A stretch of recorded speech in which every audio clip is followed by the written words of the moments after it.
Hi everyone, and this is the Patlabor podcast. So we finished the OVAs beforehand, and we decided to go on to the movies. The movies that directed by none other than Mamoru Oshii, and Yep. it's gonna be two movies. The first one in 1989 and the second one in 1993. The Patlabor timeline, is there are multiple timelines, but I do believe that yes, the two Oshii movies do serve as sequels to the 7 episode Early Days OVA. The early days. Yep. Whether it totally matters that they're set after all 7 of those episodes, I'm not sure because this movie stands alone.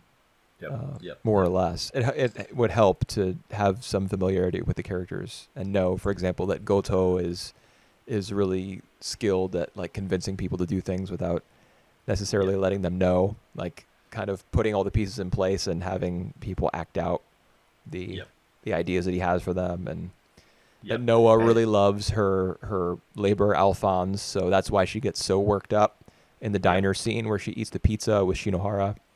Yep. Or whatever Shinohara is the son of the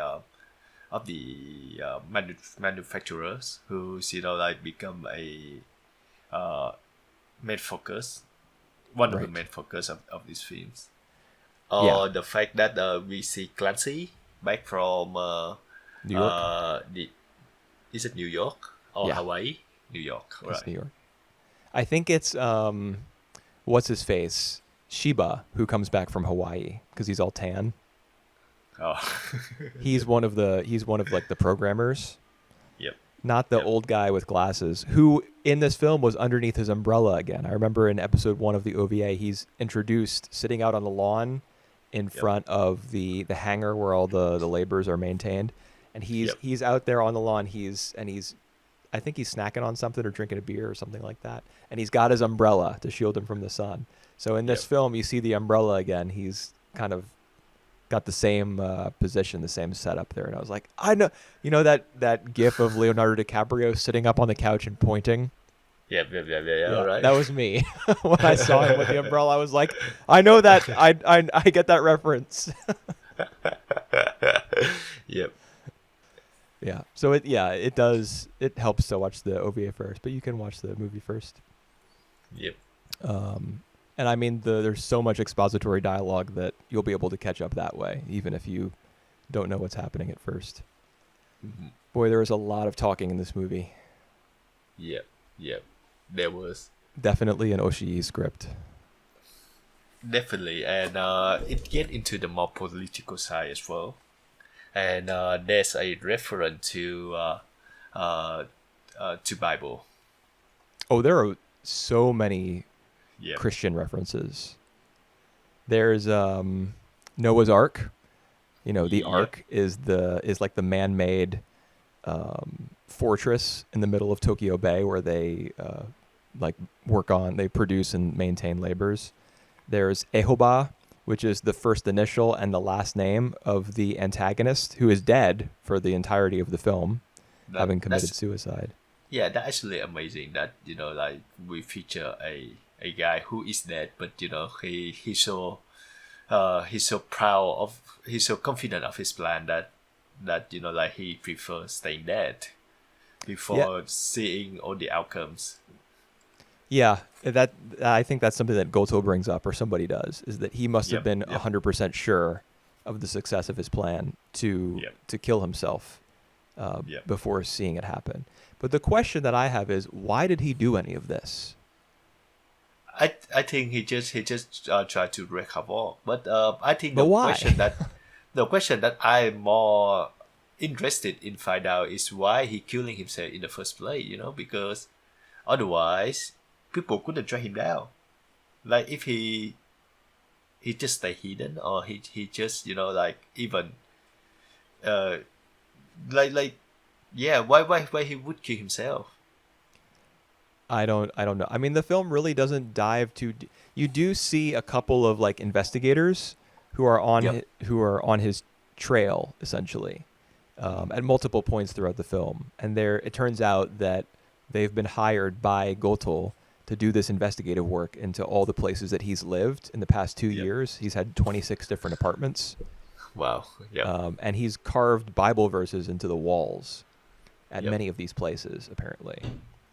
So he is, the film paints him as a religious fanatic, I guess, or somebody who's obsessed with like the lore or mythos or iconography of Christianity.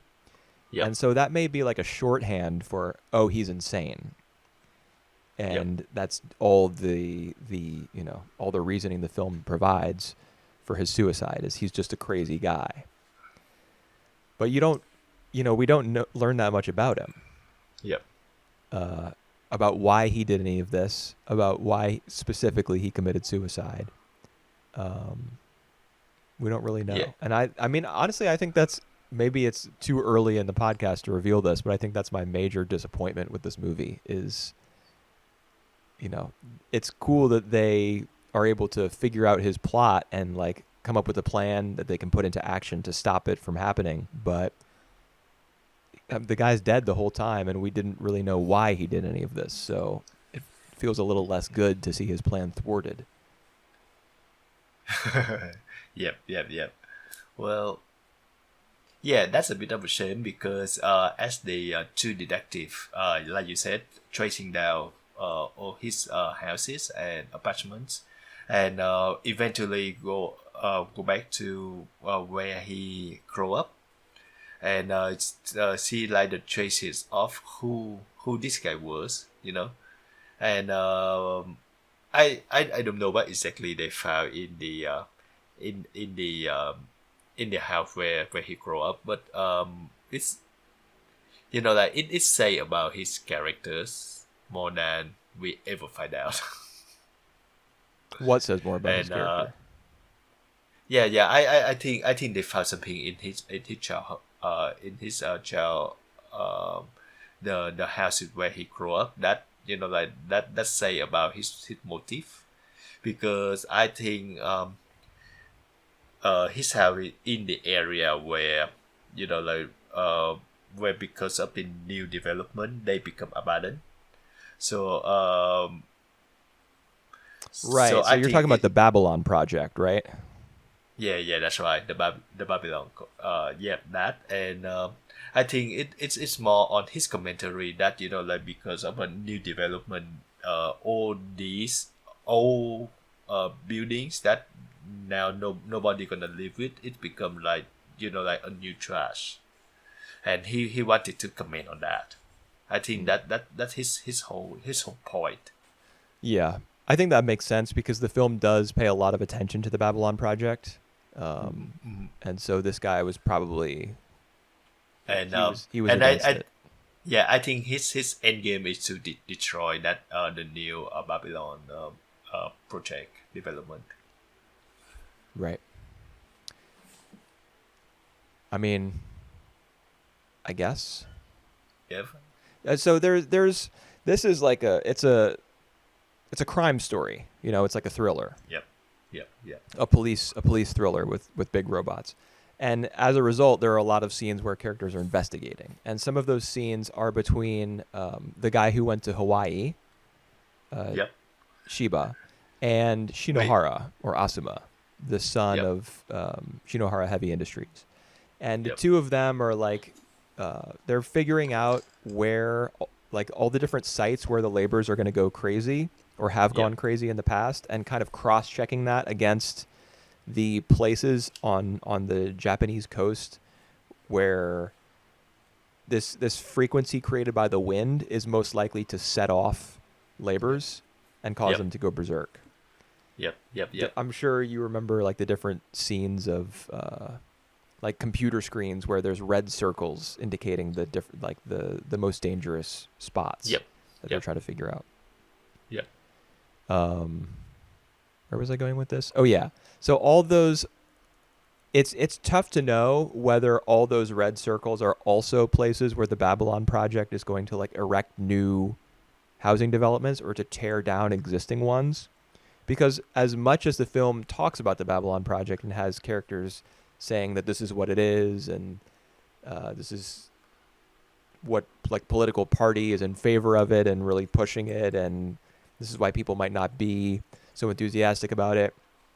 It doesn't like make it explicit what this guy's aims are with regards to stopping it or like slowing down its progress or embarrassing the politicians who voted for it or using the Ark, which is part of the Babylon project in the middle of Tokyo Bay, as like a conduit for the wind in order to destroy parts of Japan using the labors that are going to go berserk. Like there's tons of detail with regard to the investigation, but not a lot to do with like his ultimate plan.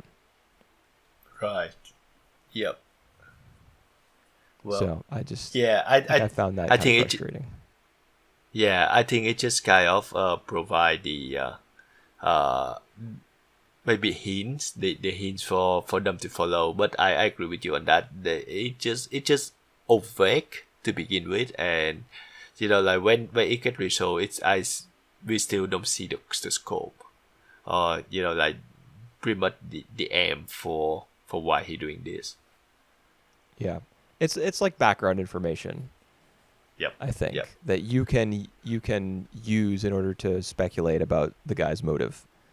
And in fact, one interesting detail in the film was there's a scene between Goto and Shinohara where the two of them are like walking out of a building, and he says, "I'm going to be gone for a little while, so the rest is up to you," something along those lines. And the next time you see Goto, he's in an office building with a whole bunch of people on the phone at their desks with stacks of papers everywhere. And there's a banner in the background that says, "Stop the Babylon Project." Yep. I do recall that. This is like some sort of political action committee or something that is opposed to the Babylon Project. And Goto is apparently welcome there and is working out of that office.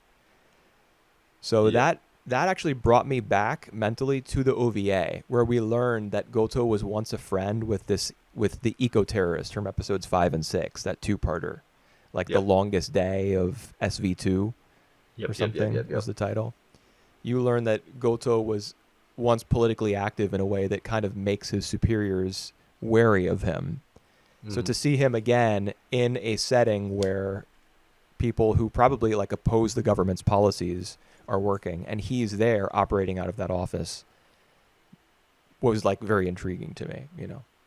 It could even be that Goto has some of the same views as Ehoba, the brilliant programmer who committed suicide. Like they could both be anti-government and anti-Babylon Project.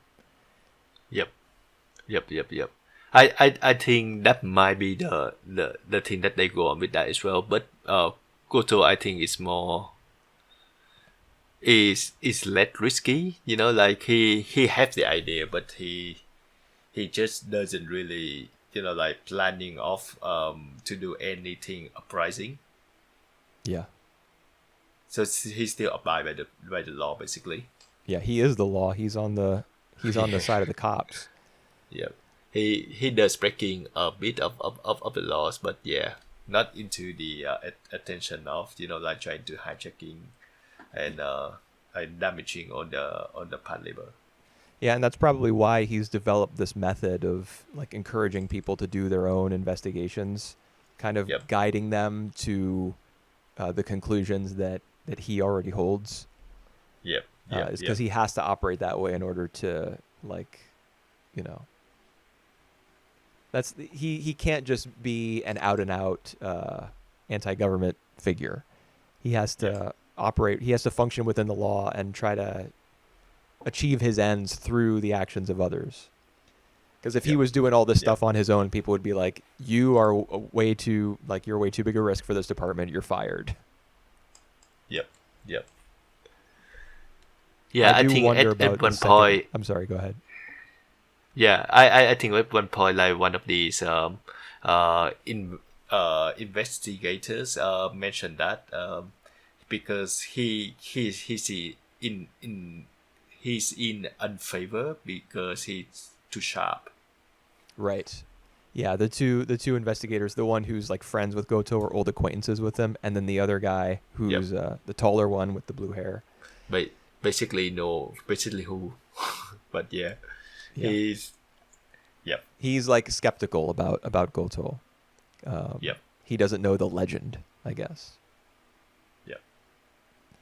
It's kind of the classic like veteran cop and hotshot rookie or newcomer Yep. type of dynamic That's between right. those two guys. And speaking of those two, I like as I was watching this film, obviously the major Oshii work that most people have seen and know him for is Ghost in the Shell. Although of course he's directed plenty of other like famous stuff.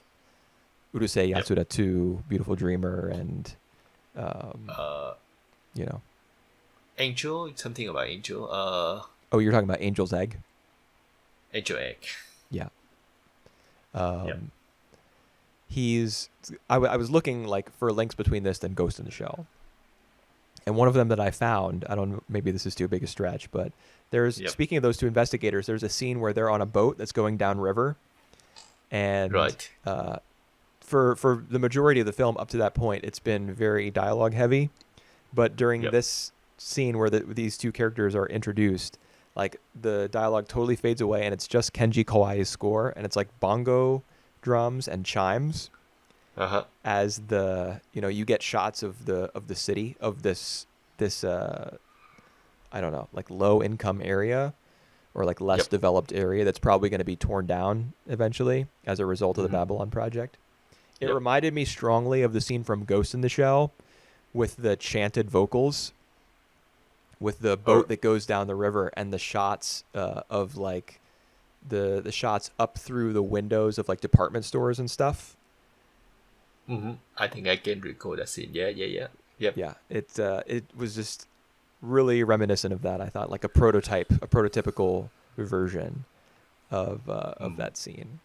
So I imagine that when we eventually watch Patlabor 2, the movie, there will be even Yep. like stronger pre-echoes of what he did on Ghost in the Shell. I would say so because the second movie is the one that right before he making got in the shell for once, Yeah. and I would really expect that it's gone totally more political in the second one than this, and this even and this one is already like political heavy. Yeah. Yeah, the proximity to the Ghost in the Shell film, it just being 2 years before, will mean that Patlabor 2 probably bears a strong resemblance to it. So I'm interested to see that. But in the meantime, we've got this film, which is already quite a lot to unpack. That's true. Because of Yep. what we've already talked about, the fact that it kind of creates a framework for understanding the villain's motivation, but not the details of it. So there's a lot to like think about and look into after having seen the film. Yep. Plus, there's I all the agree. religious references that we started to talk about before. Yeah, that's right. In terms of the characters, I think Goto and Shinohara make the most out of it in these films. I would love to see more from Izumi and the rest, basically. Yeah. Yeah. The married guy and the giant guy are definitely underutilized Yep. in this film, and I think that was also Even the case in the Ota. OVA. Although Yeah. I do remember the first episode of the OVA when it first kicked off, there seemed to be a Yep. pretty good balance between all 5 of the SV2 Yep. characters. Like it was Yep, yep. clear that Izumi and Shinohara were the stars, I guess, whereas Yep. now Goto was clearly the star. Yep. But we got more of Shinshi, and we got more of the married guy whose name I can't remember. Yep. Here they don't do too much. Yep. That's right. The other guy name is Yamasaki. The big Oh, guy. Shinshi is the married guy? Yes, I see that now. Yeah, Yeah. Yamazaki is the gentle giant who grows tomatoes. Yeah, true. I Yep. do the inspectors that we were talking about before. I do remember the taller, younger one making kind of a dismissive comment about the fact that the guys who work at SV2 they grow tomatoes and they fish out in the river and they Yeah. I remember that all that. because it's right at the scene where like the whole. I think a lot of the staff just go fishing and relaxing right there. Yeah. They that kind of reminds me of the way that the OVA was first introduced, real slowly and with the wind Yep. blowing through the grass, or the wheat, I guess. Is it wheat or something that they're growing out in front of the Yep. hangar? Kind of setting a real easy mood. You get the sense that the people who work for SV2, because it's thought of as like the inferior division compared to SV1, they may be able to like kick their feet up and relax a little more, and enjoy the finer things. That's contrasted against the way that bureaucracy works in this film, where people are constantly having meetings and Goto's having to go see these politicians and explain his side of things, and there's tension to that, but there's also relaxation offered in scenes like that fishing one. Yep. Or Shiba, for example, coming back from Hawaii and being like, "Oh man, I had a great time," and Shinohara immediately being like, "Sorry to put you to work right away, but can you, install the new OS?" Yep. And he says, "Hey man, I never installed the new one, bro." Yeah. I ran away because I thought I would be, the plane. Is that what he said? Like the Yeah, reason he he said went that. on vacation was because Yep, he disobeyed order? Yep. He did say that, and and he said something along the line that it's a irony that he doesn't really get any complaint, and now when he get back, people just say him to do the older version. Right. Yep. Oh yeah, I'm flipping through as we're talking. I'm flipping through my screenshots here that I took. Yep. And another Ghost in the Shell prototype, I guess. Yep. The little red, four-legged spider-looking mechs on the Ark. When they in the third act, when all the members of SV2 go to the Ark in order to disassemble it, I guess. Right. So it won't be able to act as a funnel for the wind and set off all the Patlabors on the mainland. They are the first mechs that try to get in their way or interfere with them are those little four-legged spider guys. Mm-hmm. And they reminded me very much of the Tachikomas from Ghost in the Shell. Right. You know who I'm talking about when I say Tachikoma? Yeah. I know. Yep. Yeah. They just seeing them. I've got a screenshot of them up here, and of course they're smaller. They don't have that gigantic tank on their back, and they're drawn more simply. They're less technologically complicated, but that did remind me of Ghost in the Shell as well. Yep. I think it did remind me a bit of Tachikoma as well. The way that it's a spider thing. Okay. Yep. Yeah, but yep. I think that the prototype, yes. All right. I think I'm really looking forward to the second film, which a lot of people is saying that is the best out of the whole franchise. Yeah, it has that And- reputation, but who knows? Yeah, who knows? This one is just 90 minutes, so I would say short and sweet. It does it's up alright. I mean I would love to see more of the main culprit motivation, but at the same time it's fun to just follow this guy around and try to save the world. Yeah, it does come down to that basically, or save Japan, Yeah. or the Yeah. little red circular areas on the screen, save those parts Yeah. of Japan from labors going berserk. Yeah, that's right. And then after they manage to do that, they take down the Ark in the middle of the typhoon. But it doesn't end, the film doesn't end there. It does end kind of swiftly, but it doesn't end at that point. There's one more like bit of tension and drama, which is Izumi versus the Type Zero that Clancy is in.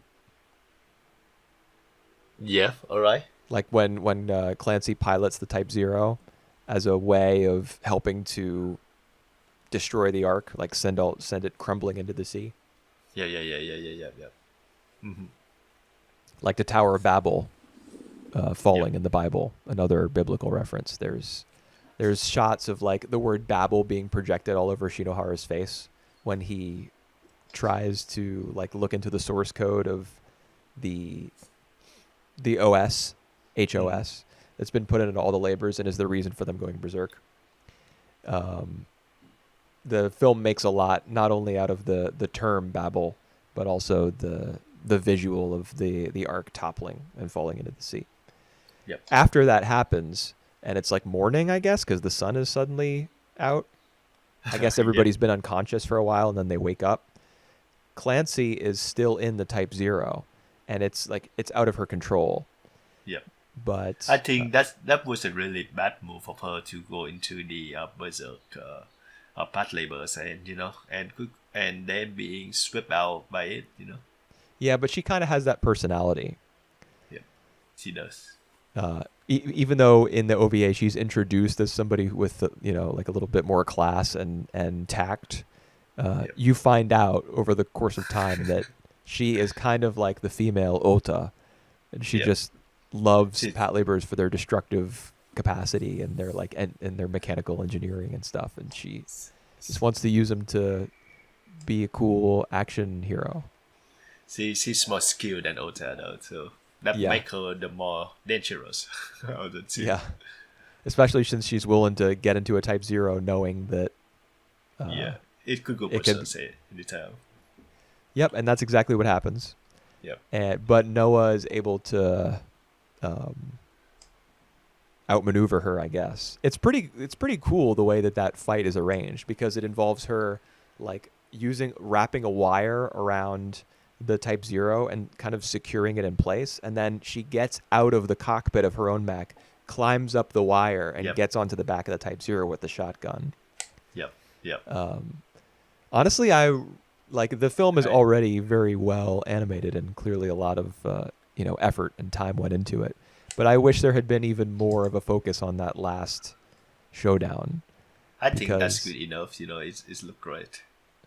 Well, that's true, but I just it's such a cool concept. Like I wish it had been a little bit. Though this film does kind of belong to the realistic school of animation.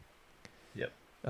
Similar to Akira, released like just a year before, and other films that are, there's like no deformation at all. It just strives for naturalism, essentially. Yep. And you know what is I just found out. You know what is the similar between this film and Attack on Titan? What's similar between this film and Attack on Titan? Tell me. You attack the enemy by going for the nape of the neck. Oh yeah, that's true. That's what she has to do with the shotgun. Yeah. Yep. Must be where they got the idea. That's true. Right? Alrighty. Alright. So one last question for you is that, you find out about the Genova spelling, true spelling. What do you mean? Oh, the question of like Ehoba versus Jehovah, like the name of God. Yeah, Ehoba. Yeah. So I before we started talking about this film, I was Googling, and I Googled Ehoba Jehovah to find places where the two of them were mentioned in the same text, and apparently Ehoba is like a uniquely Japanese version of the word Jehovah, which is the Hebrew word for God, or rather the romanization or the transliteration of the Hebrew word for God being Yahweh. So Ehoba is a Japanese term, right? Which I thought was pretty interesting, because in the film there's a line of dialogue from, I think, Goto or Shinohara explaining that Ehoba It is is misspelled. well, not necessarily that it's misspelled, but that like it's another word for Jehovah. Right. Um, it's kind of Fair bizarre. enough. Yeah, and that it's E meaning Eichi and Hoba being the guy's last name. I'm pretty sure. Uh, Yep. it's unfortunate that a guy who was so obsessed with and like lost himself in Christian iconography and like Christian references and stuff. It's unfortunate that his name slotted so neatly into that term, like it matched up so well. That probably only fed into his delusions, Yep. thinking that he was God because his first initial and last name combined to create that word, Ehoba. Yep. I mean, there's a lot has been made, I think, in criticism, especially of Angel's Egg, like reviews of it and stuff, about the fact that Oshii was also brought up Christian. Mm-hmm. All right. And I think He that's did. reflected. Yeah, apparently he was raised Christian, and that's reflected in this film. Mm-hmm. There's the Ark, there's Ehoba, there's the Tower of Babel, there's the Bible verses, there's the Babylon Project. Yep. Um, you know, referencing the city of Babylon from the Bible. I mean, it's not just from the Bible. Babylon was a real historical city, but Mm-hmm. yeah, that's all over this film. All right. Yep. You have any other note for this I one? didn't take I didn't take a lot of good notes since I watched this film just minutes before we started recording. Yep. But I mean, I enjoyed it well enough.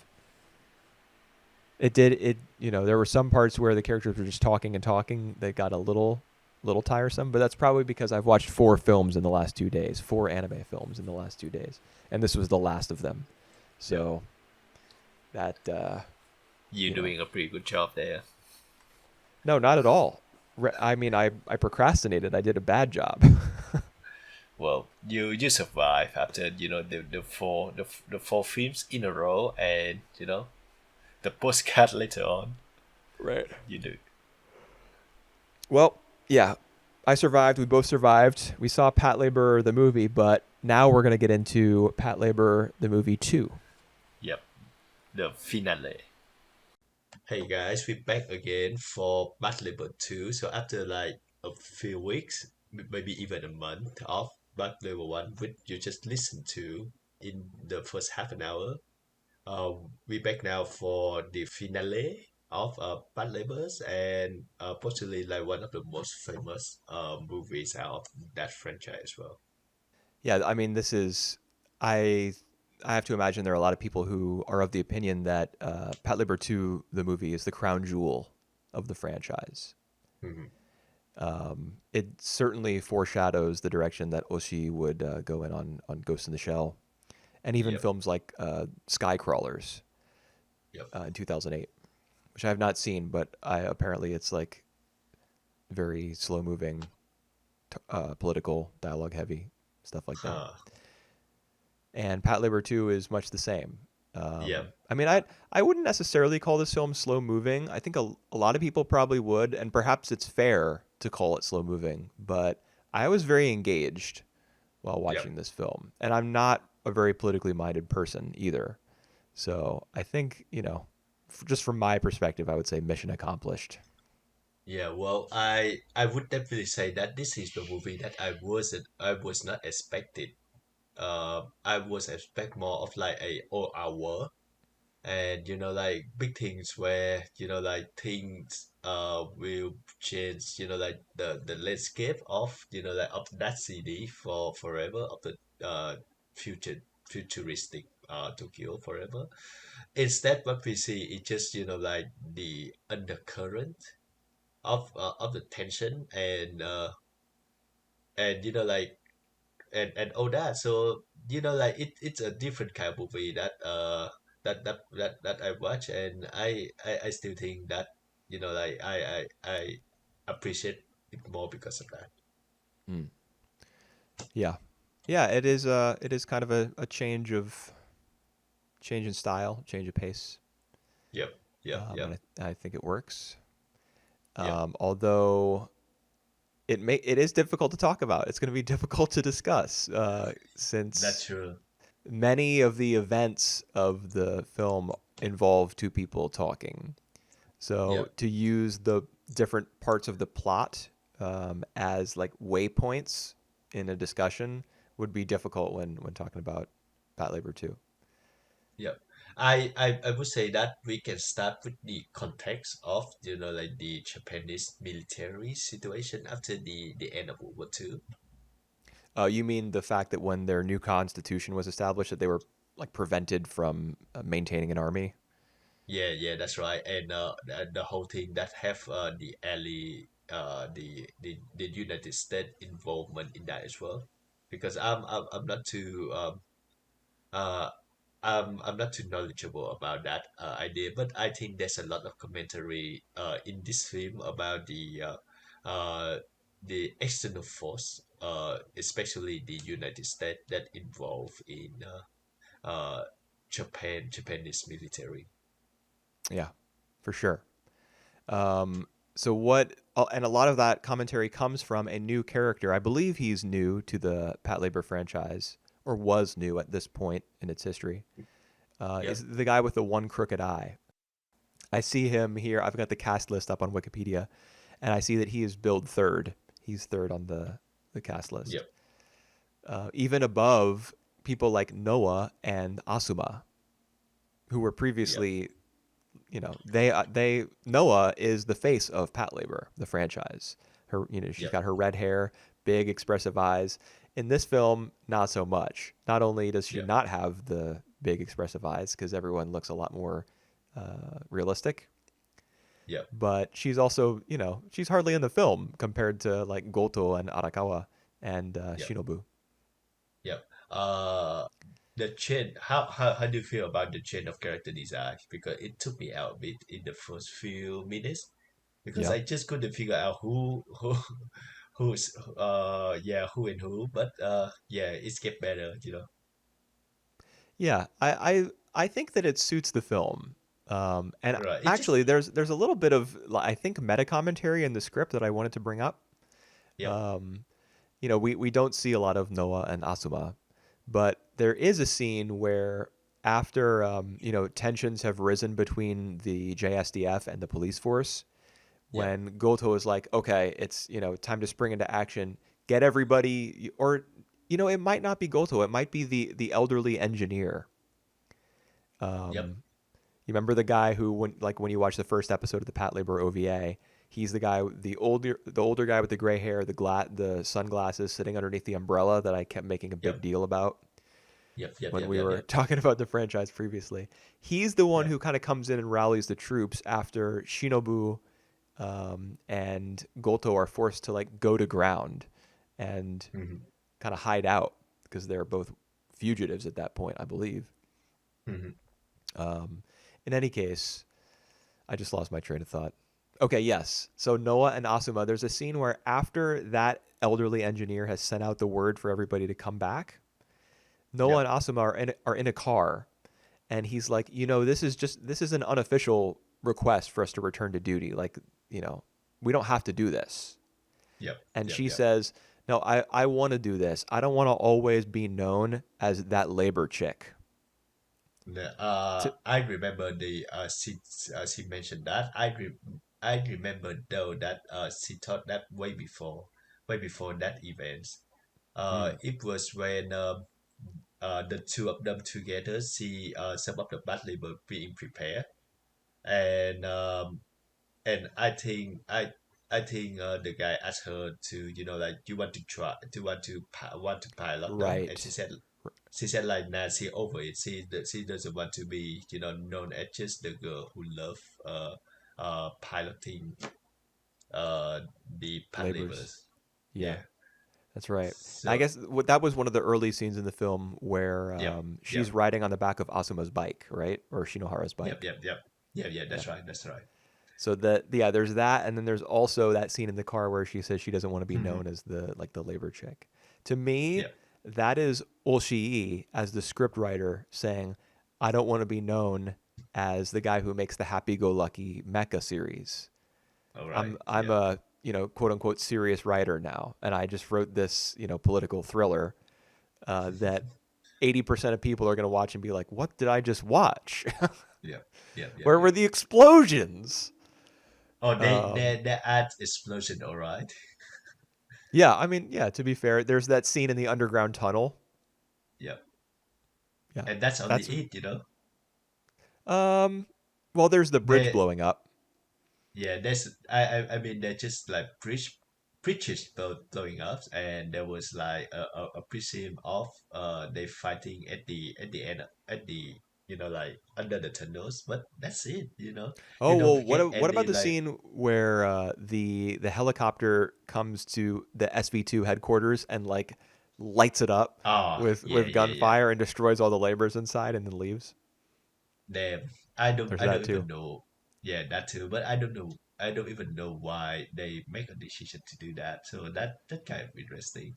Yeah, and you don't even know for sure who does it. That's the interesting thing. I think Like that's the on whose government authority it who was does. done. Yeah, yeah, that's right. I think that's the Because government Arakawa who do is is to. constantly like casting doubt on who is pulling the strings behind all this. And it makes sense that he would Yep, be the one to cast doubt because he wants to smokescreen Suge, his boss, yep, even though yep, Suge betrays him. yep, yep, yep, yep. That's very interesting. Yes, and yeah. So the whole thing is start with uh a bomb on the bridge, Yeah. and they couldn't figure out who's the one involved. Yeah, there was a big I remember there was an extended like digital investigation scene, I guess, where this Hmm. is I think the first time that Arakawa meets with Goto and Shinobu is where Yep, you get that fisheye shot of all of them crowding around the TV and trying to see the little detail that he's pointing out, which is the little yep, black yep, yep, speck that's the airplane in yep. the corner. Then he's like, "Okay, now that you've seen that, take a look at this." And then they watch the video where Yep, you see like in real time a recording of someone analyzing the image and discovering that it's actually a United States plane. yep, yep, yep, yep, yep, But it may have been purchased by somebody in Japan, like some force within Japan, be it the JSDF, be it some like political rebel. yep. They don't know. And that I remember that scene being very long. I was reminded of the Blade Runner enhance scene. Oh, I yep, assume you've yep, seen yep, yep, Blade yep. Runner, where Harrison Uh, Ford's sitting in the chair, giving yep, like the yep, coordinates to his computer to enhance the image, just and it goes forever. yep, yep, yep, yep, yep, Uh, yep. I bet that if you ask Oshii about it, he would say he was inspired by that scene. Yep. Because he seems like the kind of director who's seen a pretty wide like variety of films. Mhm. Yeah, so at that it's at that point after the like the missile being fired at the bridge that the film kind of ramps up and starts to be more like explicitly political. Mhm. And you don't know like how much of it is the U.S. is doing, how much of it is Japan's doing, how All much of right. it is like an act of terror. All right. I don't think we know for sure at the end. Uh, like what I learned is that the US had nothing to do with this. Uh, and I think there may be room it for just for that. I think it just Shuge is the main mastermind behind all that to yes. manipulate all the doubt and like having all the factions fighting against each other for like and this is exactly what he wanted to do as well. He wanted to just like he doesn't do anything kind of like terrorize. He doesn't do any kind of that act. He doesn't have any statement at all. He just want to like shake the water up. I think that was his main goal is. He so that's the one of the most interesting points of discussion regarding this film, I think. And it's Yep, similar to The Longest Day for Special Vehicles Unit 2, like the yep, two-parter in the OVA, where yep, the yep, antagonist is basically just he like his motivation is not clearly spelled out. He's a political agitator, but you don't understand his politics exactly. You Yeah, just know that he he's just I think he did demand and the demand is just to dissolved the diet, demolish. right? Yeah, that's right. Yeah, So to like rebuild the Japanese government from scratch, essentially. But why? yeah, Like, what?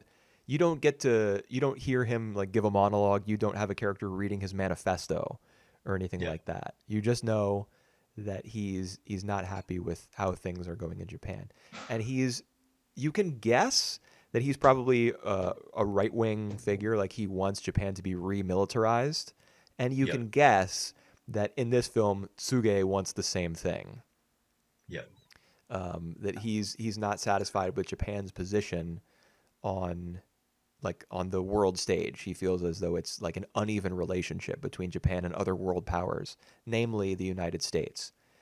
yeah, And one thing that Arakawa, the crooked eye guy, says yeah, in the film towards the end is that like the USA is keeping a close eye on everything that's happening in Japan, and they've given us towards the end once like the tension between the JSDF and the police force has come to a head. He says the U.S. has given us 24 hours to resolve this crisis, and if they yeah, don't, all their yeah, military bases in Japan, the personnel of which are being mobilized, are going to spill out into the country, and they're going to assume control.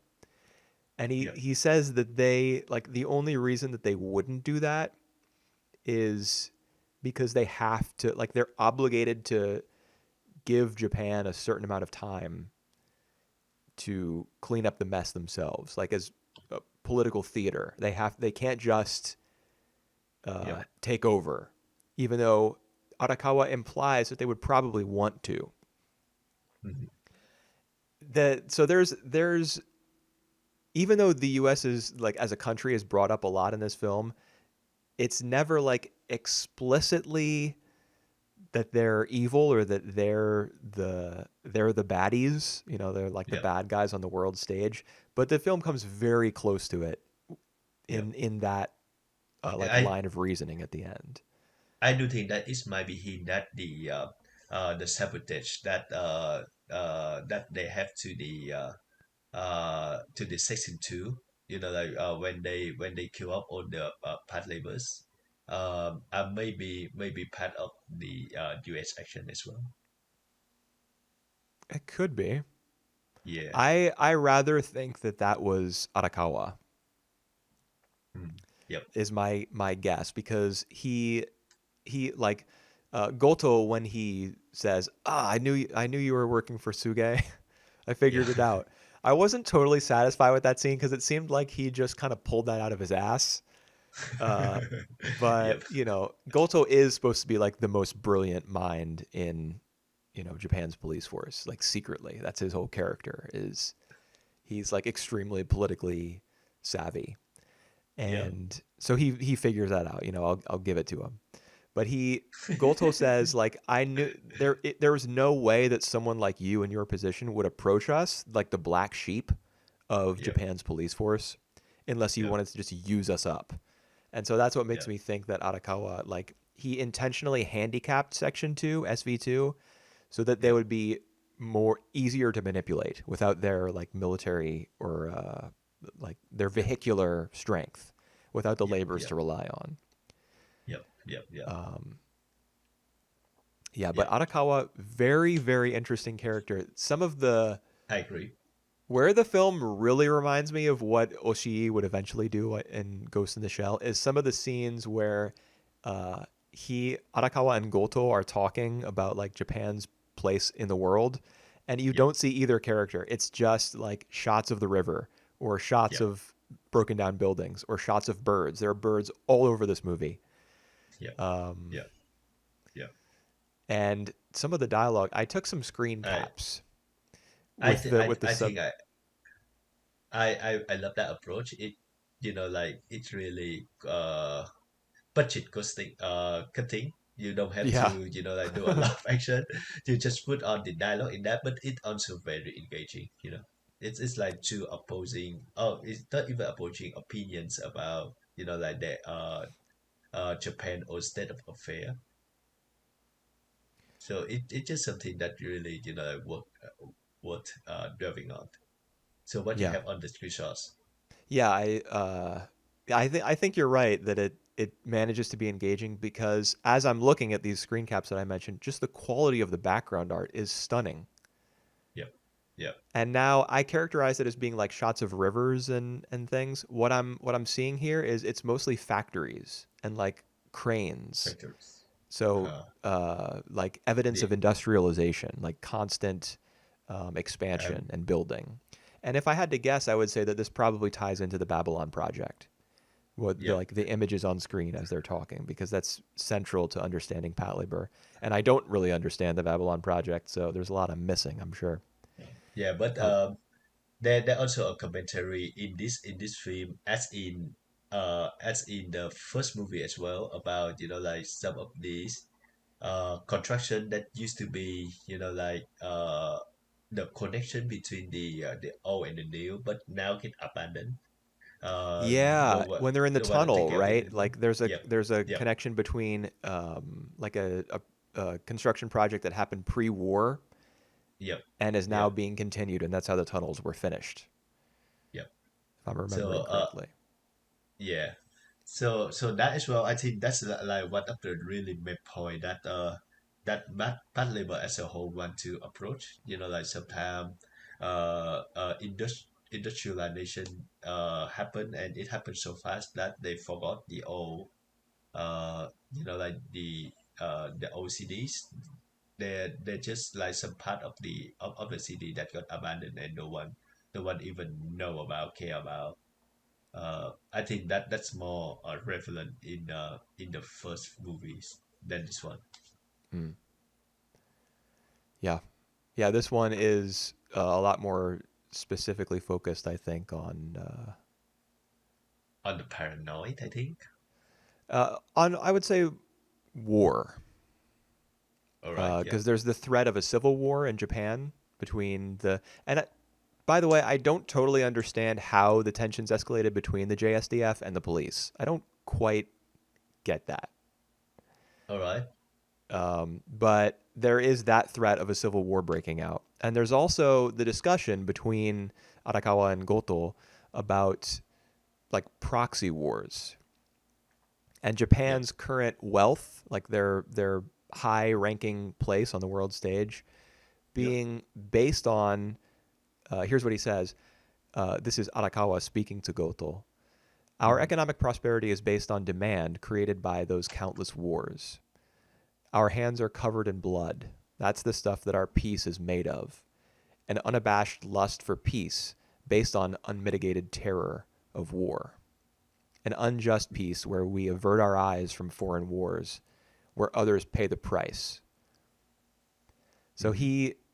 in the wars that he's talking about are like proxy wars. The sort Mm-hmm. of wars between, for example, the Cold War is brought up a couple times in the script of this film, where the United States and the Soviet Union were Mm-hmm. actually the actors who were pulling the strings of conflicts like the Korean War and the Vietnam War. Mm-hmm. Those wars were Mm-hmm. funded by the United States and the Soviet Union, Yep. Yep. and Asian lives were the ones being lost for the most part. But it was a battle between U.S. interests and Soviet interests that was really fueling those conflicts.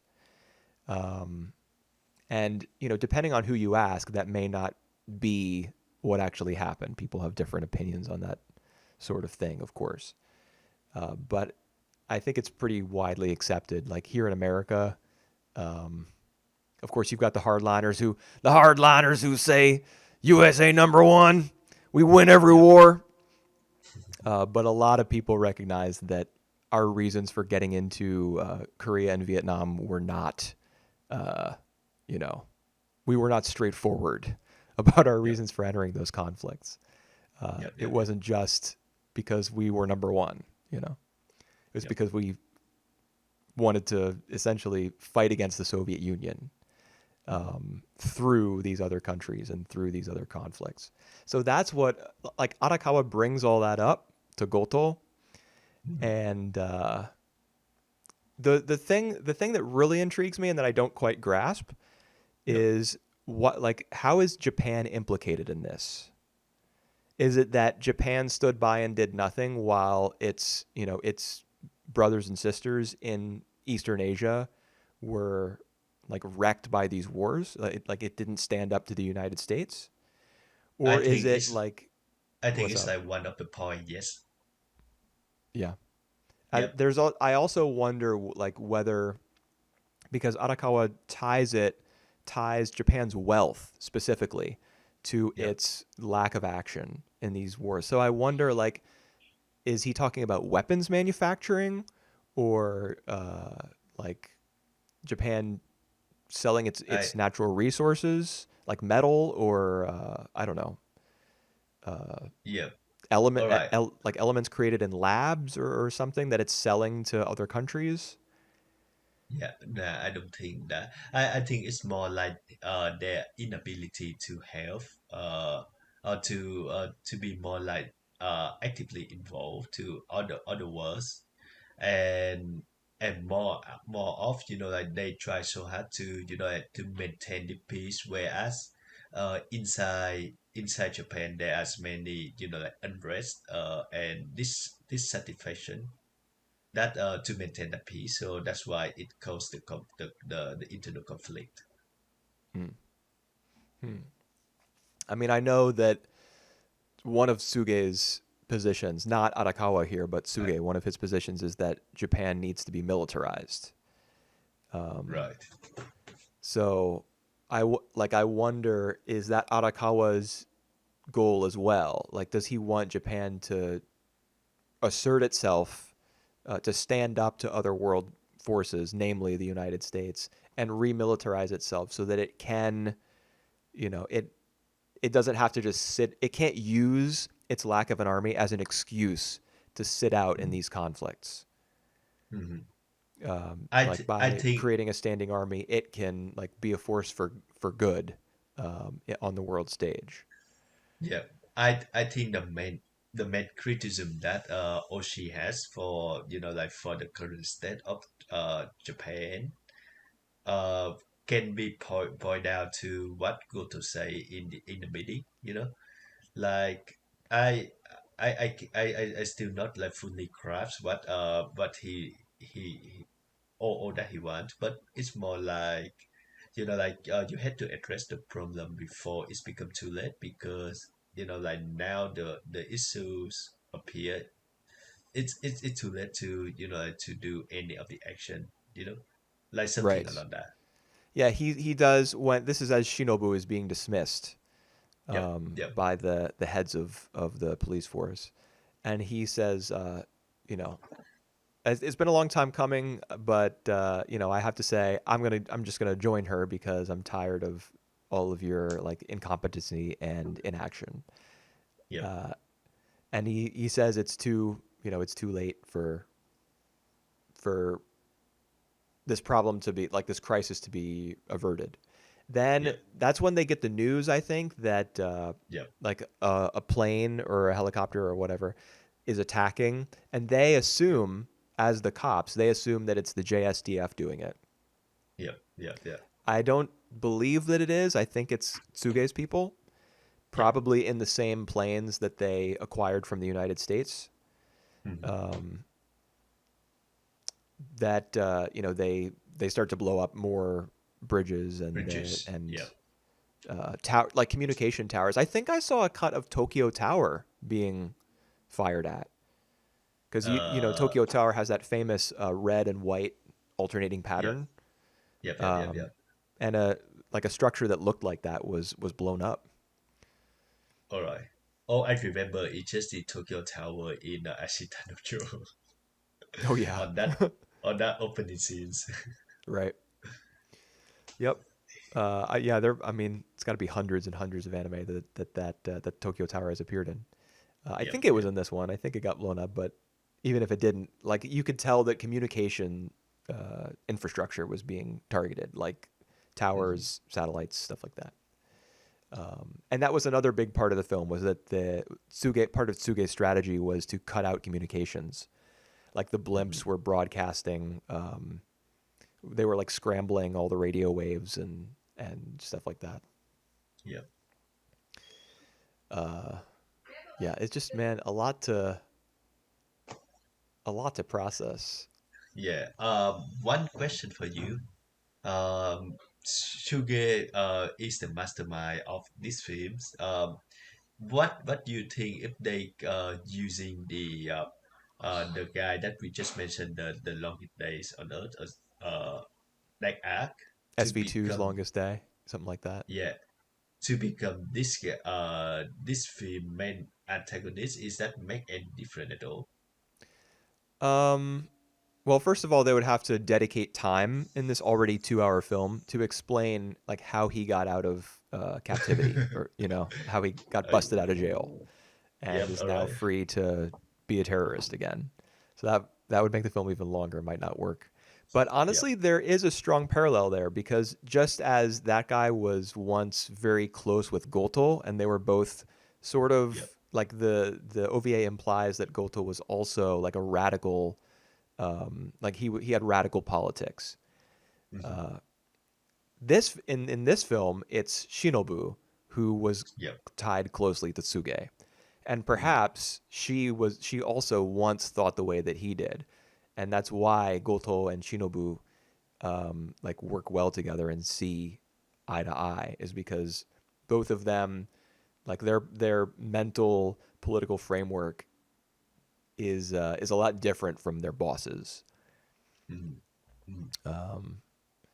So they might not have been able to bring that guy back for this movie, but in essence, they created a character that's quite similar to him. I think they have Yep. a close tie to one of the most important members of SV2, and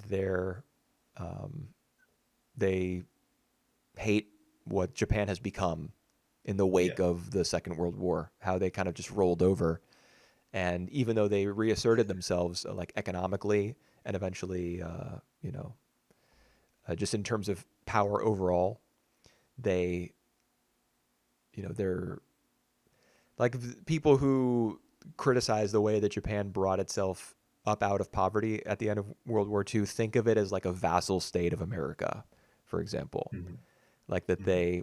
the constitution they adopted, the worldview that they took on, was extremely, like capitalistic and American, and they were all about prosperity at the expense of whatever else. It was all about, making money. Hmm. So I think those are probably the sorts of beliefs that both the guy from the OVA and Suge have in this film. Yeah. And in both Uh, cases, yeah, I like it's a little frustrating that we don't know more about those characters or about what they believe, what they stand for. mhm. But I don't know. I mean, that's just Oshii's approach, I guess. I think he probably wants he wants people to come into the film with their like Their he wants own people to be opinions. able to put their own beliefs to the Yep. test, not just to be told what somebody else thinks, but to engage with Yep. the film based on what you know as an audience member and to see in the Yep. film what you want to see. I think. Yep. I think the only difference between Suge and that guy from the OVA is that their approach is kind of a bit different, because whereas the guy from the OVA is more oppressive. Like he, if you don't do what he say, he will, like blow up the marshal into them. And this guy is more, like more like casting down to the uh to the internal forces of Japan. So Mm. it is a bit more different, but I think they all have like their last lives of their respective OVA and film. So They have their what? Their last lives. their last line. So they say they have like the closing thought Oh on yes, the that's film true. Both on times the it's in a helicopter, right? As they're yep. on their way to Yeah. being like put in a facility somewhere. Yep. The guy in I the re- OVA just say like, just as long as I survive, I will, like I will come back, or I will make a difference, or something like that. Like, right. Like and they're and yeah. Yeah. and this guy is more like, I still want to see how Japan pick up after this incident. Right. I mean, I that there's a little bit of a different expression there, but I think the Yep, sentiment is the same. Like, yep, stay alive, see what happens next. yep, Because yep, you don't want the game to end almost. yep, And there is the sense, I think, in the way that this film is directed, and it's specifically in the character of Arakawa, who you often see smiling in yep, this movie. He even smiles throughout Goto's entire "I got you" explanation of like, "You're actually Tsuge's right hand yep, man." yep, He smiles even through that. He kind of views all this as a game, yep, and you could probably say the same for Mr. OVA and Tsuge, that they perhaps they're very passionate about their beliefs, but they are they're actors on the Japanese stage. They're not mhm, just sitting back and worrying and like clutching their pearls over every little thing. They're part of the game. They play the game. yep, Um, so it is a little bit of a game to them. I mean, in order to set this kind of stuff in motion, which disrupts people's lives and threatens people's lives, and I'm sure resulted in a loss of life in both cases. People were killed as a result of their actions. You kind of have to view things as a game in order to justify, the loss of life that results from your plans. mhm, Um, and there was something else about things being a game that when you said that, it reminded me of a particular like moment in the film or a particular line. I can't remember it now. mhm. Um, Okay. but yeah, Arakawa he's that kind of guy. Yep, yep, He takes, he criticizes his home country and dismally views their own prospects for recovery with a smile on his face. Um, Goto in past installments of Patlabor has been a little goofy, mhm, but in the moments where Oshii like makes him into like a rebel and a hero, he's not smiling. yep, He's yep, he's putting the country on his back. He doesn't have time to laugh or joke. yep, Um, yeah, and it's pretty cool. Goto he's a very very easy yep. character to like and very easy character to follow, even through a film as dense as this one. I agree. At the cost of other members though. Like Yeah. Yep. I would love to see more of Izumi, Shinohara, uh, all these other gang members more than Yeah. this. Yeah. What's the guy's name? Is it Shinshi, the man who's married, the guy who's Shinji, married? yep, yep, Yeah, yep, yep. dude. When we get that little scene, that may have even been his first appearance in the whole film. With his wife. Yeah, with his wife, and when she says, "There's another baby inside of me," he get like the scene is funny because he falls backwards out of his door when it's opened up, but dude, his reaction to that was, I was expecting it to be like more dramatic. Yep.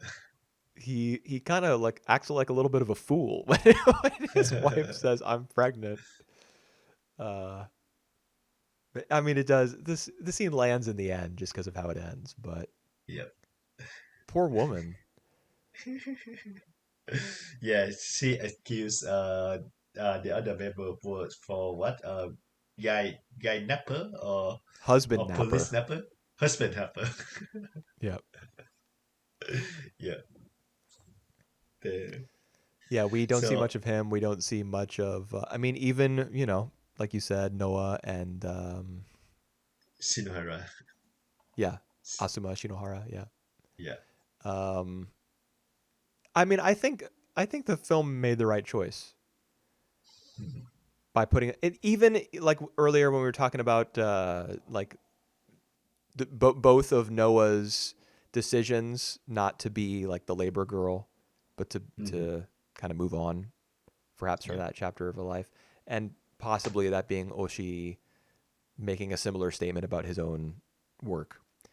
Um, just the mere decision to sideline Noah, Asuma, and other like fan favorite characters who you know and love and are the reason for the franchise's success.